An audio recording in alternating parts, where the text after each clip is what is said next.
হঠাৎ করে এরকম একটা খুশির খবরের জন্য মোটে প্রস্তুতি ছিলাম না। আমার তো খুবই ভালো লাগতেছে। আসলে যারা যে এগুলো চায় এগুলো কখনোই পায় না। আজকে হঠাৎ করে যে আমার মনটা এত ভালো হবে আমি কল্পনাও করতে পারিনি। আসসালামু আলাইকুম, সবাই কেমন আছেন? আলহামদুলিল্লাহ, আমি আপনাকে মনে আজকে একটু অনেক বেশি ভালো আছি। কারণ অনেক দিন পর আমার বাসায় আমার নিজের বলতে কেউ আসতেছে, মেহমান হঠাৎ করে ফোন দিয়ে বলতেছে খালামণি তোমার দেখতে যাবে, আমার একটা বোনের মেয়ে। কথাটা তো শুনে আমি পুরাই অবাক। আমি ভাড়া বাড়িতে থাকি, অনেকে আমার জিজ্ঞাসা করে আচ্ছা তোমার কি কেউ নাই, আত্মীয় স্বজন আসে না কেন? বাপের বাড়ির লোক বলো, শ্বশুর বাড়ির লোক বলো, কেউই তো আসে না, তোমাদের সাথে কারো যোগাযোগ কি নাই? হ্যাঁ, যোগাযোগ আছে, কেন আমিও তো বাড়িতে যাই থাকি, কিন্তু কেউ শহরে আসে না, বা শহরে বা কেউ ভাড়া থাকে না, শুধু আমি হতভাগী ভাড়া থাকি।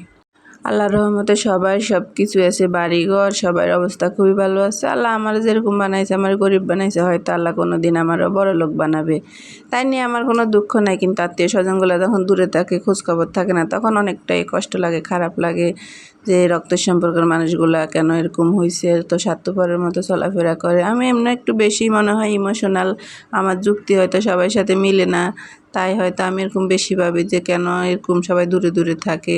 সবাই মিলেমিশে থাকলে, একসাথে থাকলে আমার খুবই ভালো লাগে।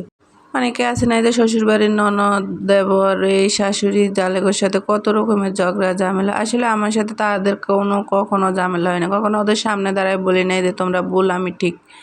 এমনি তো ওরা আমারে পছন্দ করে না পার্সোনালিটিভাবে, কারণ একটাই, যার মা বাবা নাই তার পৃথিবী তার কেউ ভালোবাসে না, এটাই মনে হয় সত্যি। কারণ বাইরে মা বাবা তো আর সবার হাতে না, আল্লাহর হাতে। আল্লাহ পছন্দ হয়েছে নিয়ে গেছে।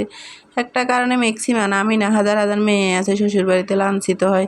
কারণ মা বাবা থাকলে জামাই বলে, বেআইন বলে, একটু অন্যরকম আদর যত্ন সমাদর থাকে, ওদের একটু ভালোবাসাটা অন্যরকমের থাকে। আর আমার মতো যাদের মা বাবা নাই, তারা প্রত্যেকটা মেয়ে হলো শ্বশুরবাড়িতে লাঞ্ছিত থাকে।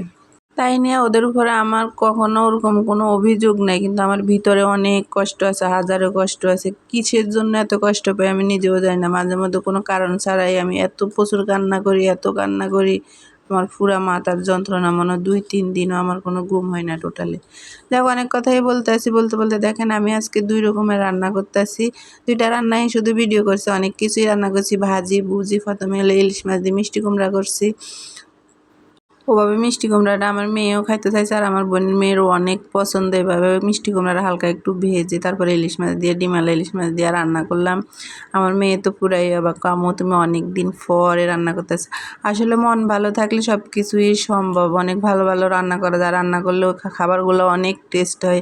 আর আপনার যতই মন খারাপ হবে, আপনি যতই ভালো রান্না করেন, আপনার কখনোই রান্নাটা ভালো হবে না।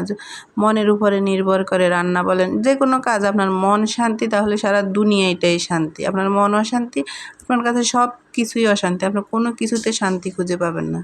হ্যাঁ, আমি একটা কিছুতে শান্তি খুঁজে পাই, আমার যখন প্রচুর কষ্ট থাকে, প্রচুর মন খারাপ থাকে, তখন যদি আমি অজু করে নামাজে দাঁড়াই, আমার আল্লাহর রহমতে মনটা অনেক ভালো হয়ে যায়, তখন সব কষ্ট মনে হয় ভুলে যায়।